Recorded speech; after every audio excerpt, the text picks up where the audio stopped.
All right, 7:41 here on Good Day Orlando. It is Money Monday, and today we're talking about the battle of the sexes when it comes to money.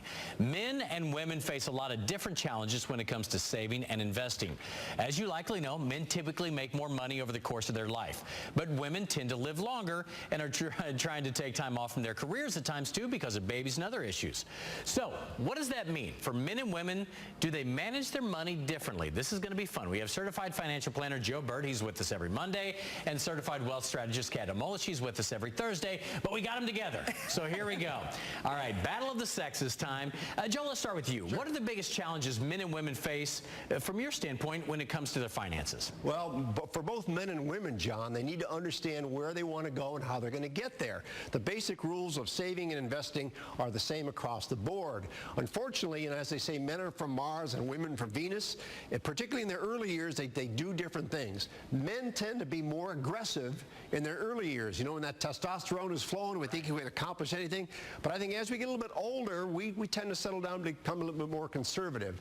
So, but I think the basic rules of investing are the same. Men and women need to know how much money they need to accumulate and how they're going to get there.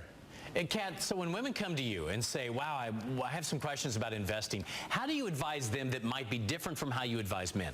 Well, I tell women that, you know, first of all, women are more goal-oriented. So we tend to think about, you know, what do I need to do to retire? How can I have enough money to put my kids through college? Men are more results-driven. So they're thinking, what's my return on investment? What do I need to do to win? So it's a little bit different. The advice I give women is you need to take on a role of knowledge. You need to learn more about investing and think about looking at building your IRA, making those contributions, doing catch-up contributions, and taking Social Security a little bit later, because we live a third of our life in retirement. Wow. So my advice is a little bit different for my females as for my my males. I'm going to throw this out to both of you here because and I'm going to generalize here, right? But it seems like guys are more risky. You know, even at this point, I'm like, all right, what's the next risky thing I can do to make more money? Where my wife is like, you know, well, what should we be doing that maybe won't jeopardize everything? Is that a common theme, Joe? We'll start with you on this one. Do guys tend to take more risk, and is that a good or a bad thing as opposed to how the females want to invest? Well, as I said, John, in their early years, I think that's the case. But the way to resolve this, and I think Kat will agree with me on this, is you need to have a plan. And once both sides of the marriage or the arrangement understand where they need to go, it's a lot easier to get there. Unfortunately, most of us go day to day, week to week, kind of hoping it all comes together. And that's why you need a plan. You need to understand where you are today, how much income you have, what you're able to save, and agree that this is what we need to do. But unfortunately, most people, as Kat will probably say, don't do that. They go through life hoping it all comes together, only to find out they have a collection of financial accidents. Kat? He's absolutely right. You have to have a plan.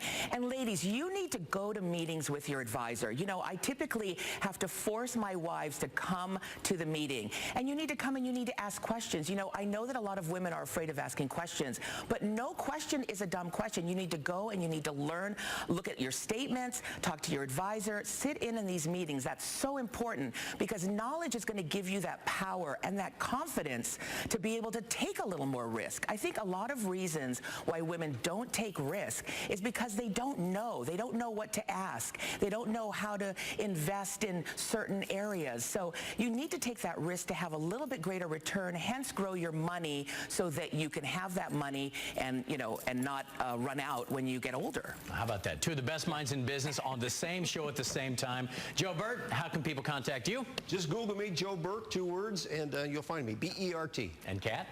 FinancialAdvisoryInstitute.com. Special treat. Thanks, guys. Good to see you. Thank you. Have a great Monday.